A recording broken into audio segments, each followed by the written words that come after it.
Oh, the lights. Let's attack the I orbit. like sit in government like this all day. Shut. The lights. Okay. So we went through a couple of these real quick. Al-Qaeda was in Afghanistan. And this actually is not a new thing. In World War I, Germany tried to do a similar thing to try to get a revolt of Muslims in British India.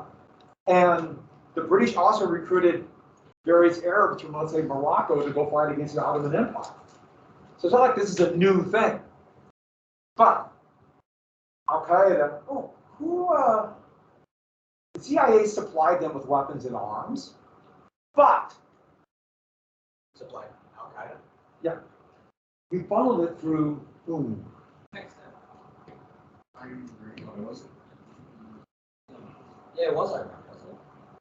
Oh, CIA. Israel. CIA, FBI. Was it Saudi or Was it Russian stuff out? Who did the United States funnel money and weapons to groups of Al-Qaeda and the Mujahideen on the Russians? Bin Laden? Yeah. So we funneled it through a The country. Pakistani secret police. Did you say that? I see Pakistan. Oh, I didn't hear you. I'm sorry. I thought you said something. Yeah, I see. We don't Pakistan by me. But everyone got that to the Pakistani secret police. By the way, who created the Taliban? The Pakistani secret Pakistani police. secret police. Why Taliban? Because that had very powerful meaning in southern Afghanistan. What does that translate to? Essentially, like almost like holy warriors. Holding warriors? Holy. Holy warriors. And when was the Taliban when did they really kick into gear? Early 1990s. After the Russians left, there was a civil war. The Soviets left. There was a civil war in Afghanistan. And Pakistan did not want a civil war on their northern border because they're worried it would spread into northern Pakistan. So what do? Well, they funded somebody they thought could take over. And how would you describe them religiously? Same with the people fighting the Russians. A very strict interpretation of the Quran, which wasn't really an interpretation at all. It all depends where you're at. But could this have a problem down the road for the United States? Oh, no. What do you call the unintended consequences of foreign policy? Blowback. That's blowback. Do we need baby incinerator anymore?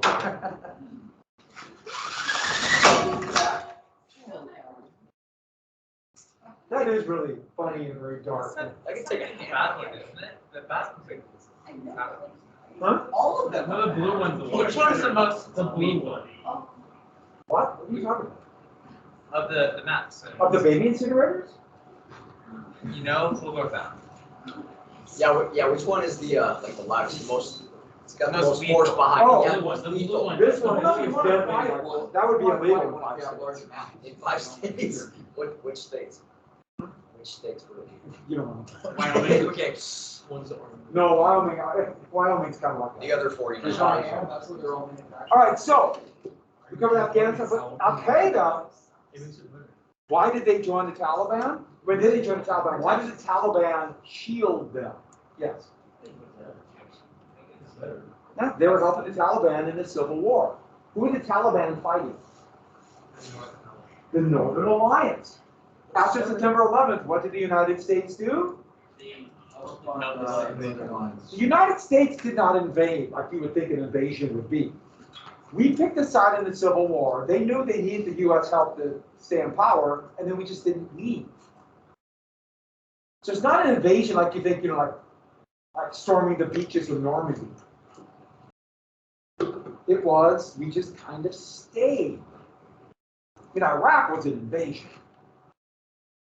In 2003, the United States invaded Iraq. Afghanistan, we picked a side in the Civil War and then stayed. But September 11th was not the first time Al-Qaeda attacked. Do you remember those? Yes. 1993. It wasn't directly Al-Qaeda, but it's certainly tied to it. In 93, they tried to blow it up with a car over the bomb in a van in the parking lot. And who was it? The blind sheep that he's the one that coordinated that. Masterminded that. Yes. Yeah. And, What's another one? There's a few more, yeah. well, USIS Maine was done by Pakistani terrorists, but they had affiliation with Al-Qaeda and some of those groups. Are you thinking of the Cole? Yes, USS Cole. The Maine was The a Maine was Spanish-American way War. back, yeah. My apologies. Couple years. Well, Al-Qaeda attacked the Maine in 1898. That's good foresight. With They Spain. don't stop. They Yeah, went oh, back. I know what you meant once you said it. Yeah, Yeah, so. okay, that was not Al-Qaeda. That was a homegrown terrorist. Support your local. Yeah, the Atlanta Olympics is the same, but Very local. that is actually kind of clever in a very dark way. But also the Oklahoma City bomb, it's homegrown, they're homegrown, ultra right-wing terrorists. Yes, yeah, embassies. Where? Kenya, Tanzania. Kenya and Tanzania. Those were done by Pakistani. Okay. I got you. Or at least there's enough of a connection to them. And that's where the United States would respond with bombing not only the aspirin factory, but also they tried to bomb and hit Osama bin Laden, one of the training camps inside Afghanistan.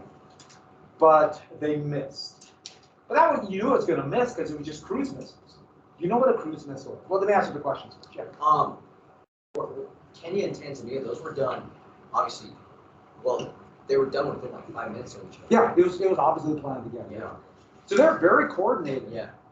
And the next year, that's when there was plans to hijack a plane and fly into the Eiffel Tower. Oh, that's right. Yeah.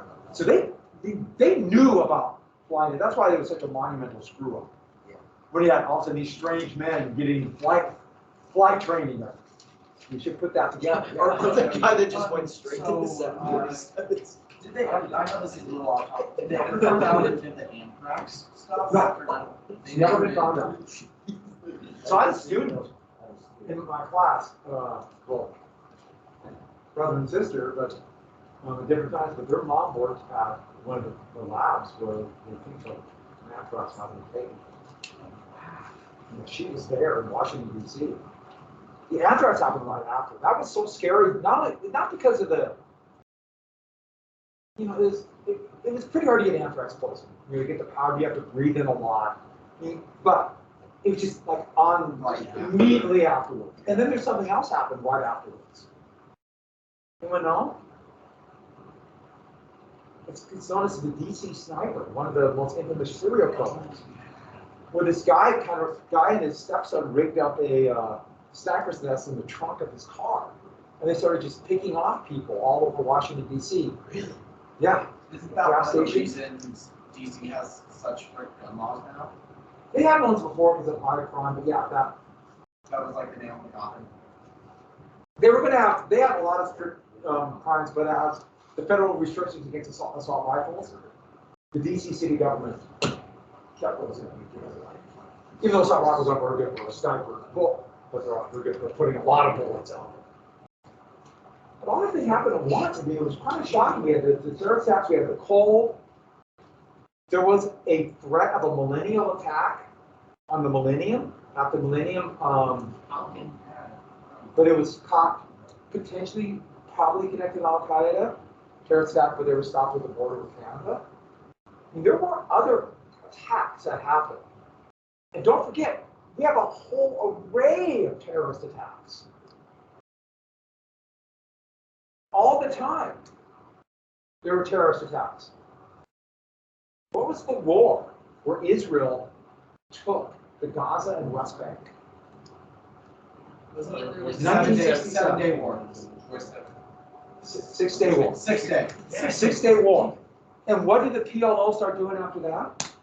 Terror. Just a wave of terrorist attacks. What was the most famous one? 1972. Munich, Oh, was that the disco thing? the Olympics. Remember we mentioned out in 72 where they kidnapped the Israeli Olympic team. There were a wave of terrorist attacks. There were a lot more terrorist attacks in the 70s than it's going to be in the 2000s. They're all over the place. Hijackings all the time. Oh, yeah. What was the one where they flew over Scotland and it blew up over Scotland? Lockerbie, Scotland. And that one's probably more tied to Iran, but we blame Libya. Oh, so we could. So we have an excuse to bomb them, right? Yeah. Then eventually we explore. Now, I went through all, and that's what we gave. We have the Kobar Towers.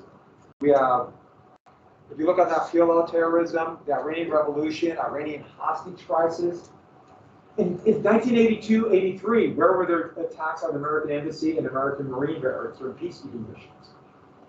Over 200 Marines died. Where was that at? You know? Oh, yeah. Where was that at? Lebanon. That's in Lebanon. And then we also have the discotheque bombing. Yeah, that was Berlin. So I went through, the point I'm trying to get is we have this whole wave of attacks that's kind of building and building and building. We have Oklahoma City, we have Atlanta. Oh, what was the barracks for American forces in Saudi Arabia that was attacked? It was actually an apartment building, but. Wait, that was for the Air Force? Yeah, remember? Air Force barracks. 58 or no? Remember what that was? Those are the Kobar Towers. So we had barracks in a. We just basically do over an apartment building. But 19 dead, 400. You get the point about this. All of these attacks. So everyone's on edge. What were the laws passed right after the attack? They're really restricting freedom. No, it was Patriot. Not the Home Act 1862 during the Civil War. authorization of military. What's the home force. thing? The home thing. Homeland Security. I know what you're saying, but hey, I have nothing but great sympathy for that, but I'm glad you said it Hey, anyway. just remember that you're a really good teacher. Good Just Lord. remember these things. Yeah, you remember the true, stuff yeah. of Just 1862. a couple hundred years off. So with that though, but the Patriot Act, but also Homeland Security would be created. And then also The TSA be created. ICE, have you heard of ICE? That came out of that. All these just all created here called Homeland Security. ICE, Immigration and Customs Enforcement. And because of September 11th, it became really militarized. And also communication between bureaucracies, right? That was that was big. Well, there was no talk between the different groups, and so the idea of Homeland Security to bring them together. Oh, that's Did it bring them together? No. And police. Why not? Because the two biggest groups that involved in the not spreading communication, the CIA and the NSA, aren't in it. tight. Nice. So it did. What did it change? It gave a new name or something. What's NSA? National Security Administration. And they're the ones who read all your emails. It's the biggest. It's the biggest intelligence gathering Oh, body in the world. that's right. Well, are they the ones with all the phone calls and the log of? They're the biggest in the world. Wow. By the way, this kind of interesting. They got everything so wrong on September 11th. So what do? We pump in billions more dollars. Yes. And I read an article that said like police forces across the U.S. also got more militarized as a result of Very much all so. this. I mean, Canada's police department bought 200 cars. Really? Yeah. And the only thing they've ever been used for, they've been in a parade for COVID. Our tax Tax, dollars that I way? would just, you mean Well- People are making a lot of money off of this. I mean, it's no coincidence that crime rates exploded in the early 1970s. They started giving just lump sums of money called block grants to police departments. And next thing you know, they started creating SWAT teams. Yeah. And I'm not saying there might be a need for a specially trained force in case something happens, but you spend all that money, what do you do with it? Because 99% of the time, they're never needed. And then in 1980, a lot of drugs and reduced crime. Actually, 72, because war on drugs comes from Nixon. Yeah. I was gonna say, What's that? after the laws and extra funding for police was out, and like the extra militarization.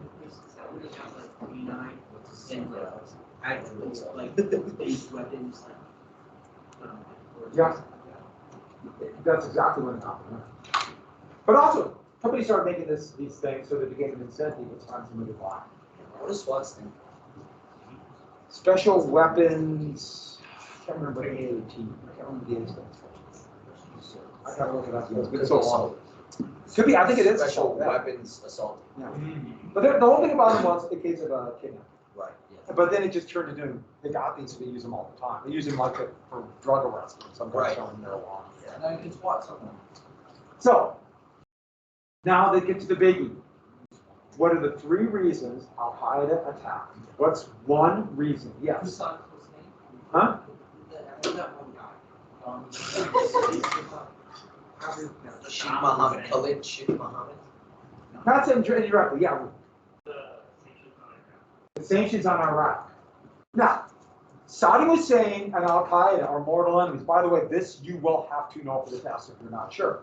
But Saddam Hussein and Al-Qaeda are mortal enemies. They despise each other. Despise. Hussein is relatively secular. He doesn't like that. Call on your hand. Provoked the United States into attacking. There might have been hoping that would be the American response, but not be the reason for the attack. Oh, But the United States is involved, yeah.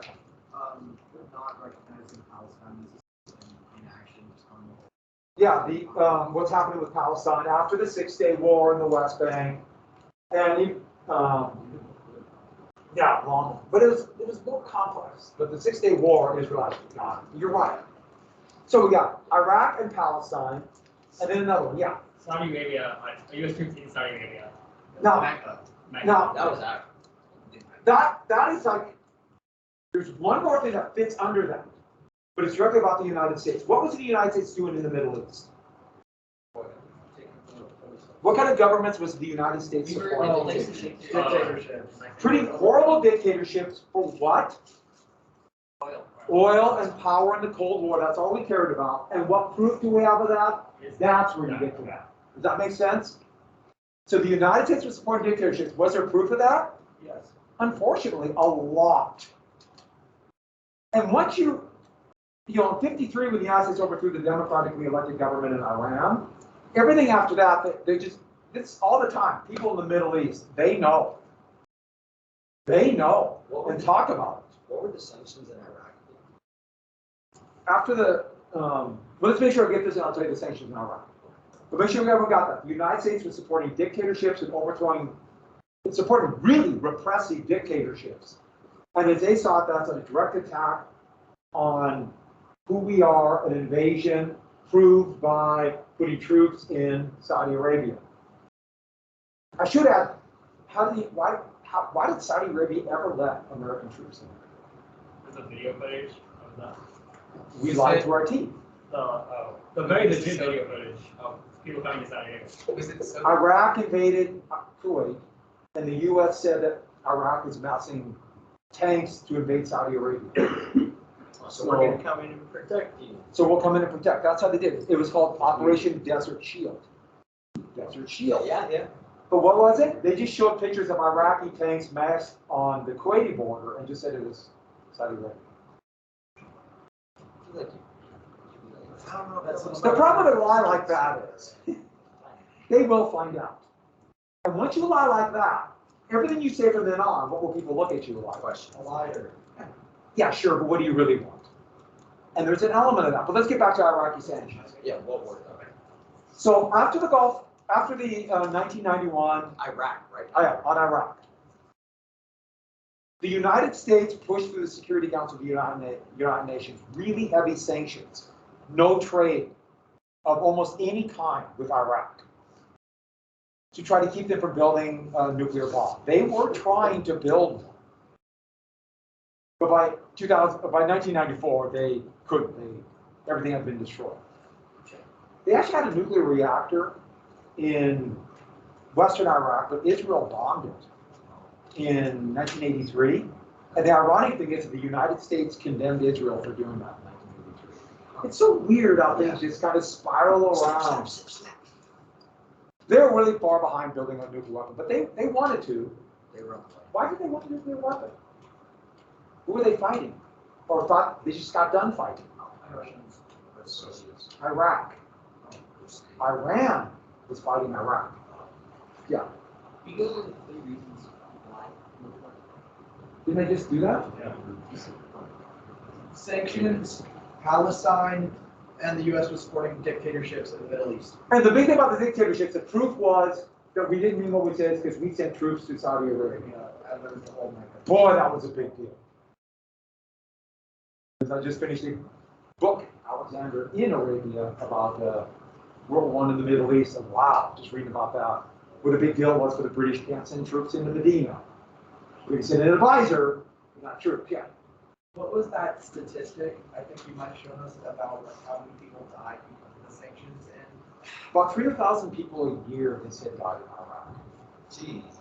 From 91 to 94 or whatever. No, about 94 to 2000. Why? Medical care. so a year. Yeah. So what was happening were is children and elderly. Children. The infant mortality rate just skyrocketed because of that. By the way, they did make a deal with them that they could do oil for money. I mean, oil for food. Iraq could sell oil for food. That's not what they needed. They needed medical stuff too. Well, and who administered this? The US. Hussein. And what did Hussein do? He built palaces. Yeah. And then said, the United States is starving our people. But if you see my palace. So there's a lot of pictures when the United States invaded of US soldiers going into palaces. I have a picture somewhere. My cousin was in the Marines in 2003. There's a picture of him on Saddam Hussein's palaces. So those deaths, it's kind of like shared blame between those who did the sanctions and Hussein, kind of maybe. Without a doubt. Hussein was a brutal, horrible dictator. As there are many brutal, horrible dictators. Yeah. So, do those sorts of harsh sanctions actually work, or do they just kind of devastate the civilians and or inconvenience? Anybody have a good answer for that? In the 1980s, a lot of countries in the world they wanted very harsh sanctions on, where was apartheid? What country had apartheid? South Africa. Now, the Reagan administration, of course, was opposed. They actually saw the South African regime as a very close ally. But eventually, Congress voted that in. And Cold War. I mean, Garrison said about President Reagan, he saw literally everything as good guys and bad guys, and that's how simple his world was. Just not simple. Which, yeah, a lot of people like it. He was certainly not wrong. But did that work in South Africa? Arguably, yes. It took a significant amount of sacrifice by the South African population, but eventually South Africa felt they had no choice but to get rid of apartheid. They were weakened, they had trade sanctions, but what happened to the average people? Who suffers the most? I'll give you another example. What country does the United States have massive sanctions against? That's really close to the United States. Just a hop, skip, and a jump if you can jump 90 miles. Cuba. The U.S. has had incredibly harsh sanctions on Cuba. Incredibly. How's that worked? It's impoverished the people of Cuba, but they're still there. What's apartheid? What's apartheid? You know? Go ahead. It was in South Africa, but kind of way stable. Remember, I don't know if but basically it was British regime, right? And they kind of It was a minority of white people. Yeah, Subjugating. that are Well, But they were ruling the majority. yeah. And Well, so Yeah, go ahead. people were forced into like poverty, and there were rules against like races, like biracial people, like basically coming into existence, and yeah. Slaves. Yeah, so Racism. basically forced segregation in South Africa. Yeah. You have second class. Actually, what? It was the Dutch. The Dutch called the Boers. Yeah. Same thing in India, right? India, not quite the extreme, but yeah, similar. And like the effects of apartheid still last to this day. Oh, yeah. South Africa. You all just what's the Yeah, that was part of the deal. Britain's didn't want another World War. They said, do what you want. We're leaving. Britain would do that a number of times. So then after the war, the United States invaded. Where was the place where they could have captured Iraq? Oh, that was in the But hills. Congo It was, No. what? No. Afghanistan. What mountains escaped into Pakistan? Do you remember? It's part of the Hindu Kush, which is kind of big. It's in the Rocky Mountains. The Appalachian, the Smokies. Tora Bora. Tora Bora. And who did the United... Okay, the U.S. had a few special forces and rangers there, and some of them were trained and could speak the language. At least a little bit of the language, which is incredibly important. But we didn't use them. Who did we try to get? The Northern Alliance. Yeah, parts of the Northern Alliance. Who, by the way, the Northern Alliance were from the north. Yeah. This is what we call geography. They're the north. Where's Tora Bora? South. The south. Do you see a problem here? Yeah, so Osama bin Laden was here. And I believe it's 90% incompetence and negligence. You know, just we won, it's over, aren't we great? But there's another element. What's the other element? If you catch Osama bin Laden in December of 2001, what happens? Extract more resources from these. Can't exploit the wars. Or invade whom? Iraq. Then we can exploit.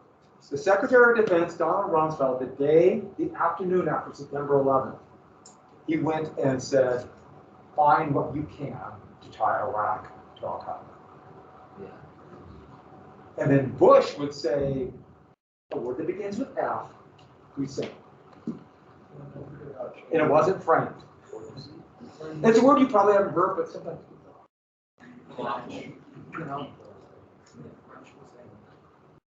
So, after that, the United States began.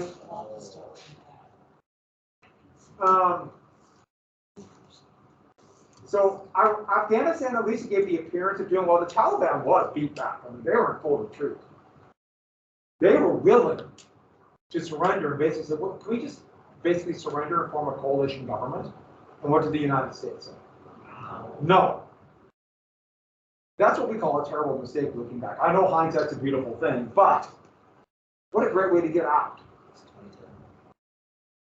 2002, it was hidden, but things started going back, so the U.S. started focusing on Iraq. When was Iraq? 2003. That's when the U.S. invaded. Mhm. And I can vividly remember the Gallup poll from April of 2003. While the United States was invading Iraq, and Iraq had basically no army left, so that part was relatively easy.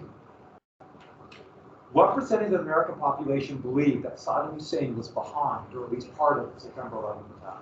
75%. You're so close, it's over 80. Well, that's what they told them. Yeah, They lied. that was a pretty big lie. That'd be a good political scandal, wouldn't it? So we have Iraq. I thought the video did a good job with it, tying it in the Afghanistan fight. Who did the surge in Afghanistan? The surge of forces in Afghanistan. Who was the president? Oh, that was President Obama. Because Obama said Afghanistan was what war? What kind of war? It's a good war. It's the good war. Iraq. And who made the agreement with the Taliban to leave? That was President Trump. And who did finally pull them out, pull the troops out? Joseph. Yeah, that was, there's no way you can pull out of a losing war without points. I don't think it's ever been done. Try to think of a time it's been done. Yeah, it was going to be bad no matter what. And yeah. It was not as bad, not near as bad as it looked like it was going to be after the first couple of days, but it's going to be bad. All right. Oh, so I'll answer any questions tomorrow, and the test will be on Wednesday. But tomorrow, let's talk about what we want to do then. So we have American gangsters in the 20s, political scandals, and it's all going to be the Warren G. Harding's administration. That's all. We're just going to do a separate Warren G. Harding scandal. No, there's so many great scandals. And or myths in American history. And it'll only take me a second. I have assignments made for all three. And then whichever one we don't do, we'll pick one of them to do right after Christmas break. Now, the day before Christmas, we are going to watch, we'll see. We'll get to that. Yes. So for the Remind me to hand these back tomorrow. For the second time, hand these back for out. the scandals one, would that be mostly contemporary-ish? I got some older ones too. Like Credible Blair is such a great story. And you know, the Hardy ones are really good. And I gotta put William Clark. Montana has one of the most corrupt political systems in the world. Like William Clark, like. Look at us. The Copper King, yeah. Oh, yeah. okay, yeah. Such a great story. So is this mostly that we're spending on? Yeah, I'll finish shipping loose ends tomorrow, and then we're gonna start talking about it. Because I would be curious to know stuff about nuclear deal. That's our round, but remind me tomorrow, we'll talk real quick about it. Sound good? Which is unfortunate, because it's probably not, it's done. It makes me sad. Just remind me tomorrow about what you want. What do you guys want? You want scandals? Games? Huh? My vote is for myths. No, all of them sound really cool. Myths is really, really. If we end up not doing one of the.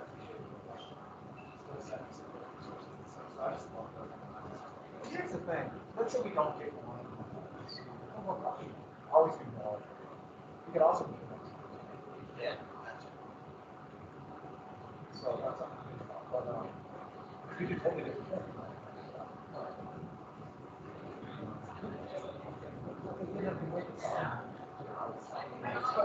All three are good. They're all. We had a lot of wars.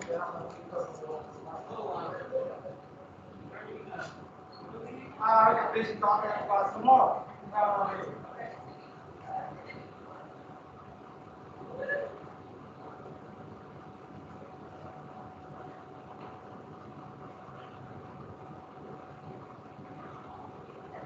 You're gonna get a class meeting.